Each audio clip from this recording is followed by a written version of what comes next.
Hi, I'm Kim Manley, the founder and creator of KM Herbals Skincare. Our work starts with love and care for the land as we handcraft our aromatherapy and plant-based products.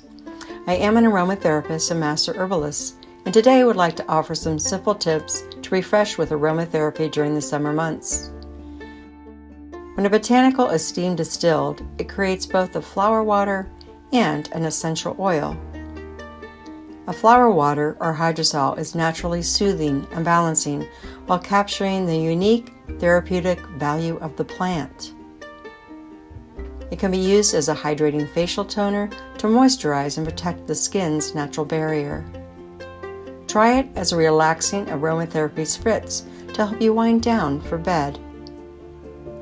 When it comes to essential oils, adding several drops in a diffuser can refresh your spirits and your space.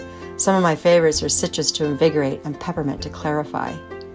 Mix essential oils with organic grape alcohol to create a cleaning spray for your home.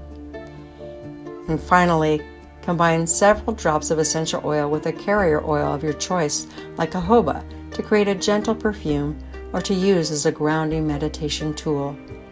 Join me at Wellspa 360 Expo to learn more about therapeutic essential oils on Tuesday, September 21st.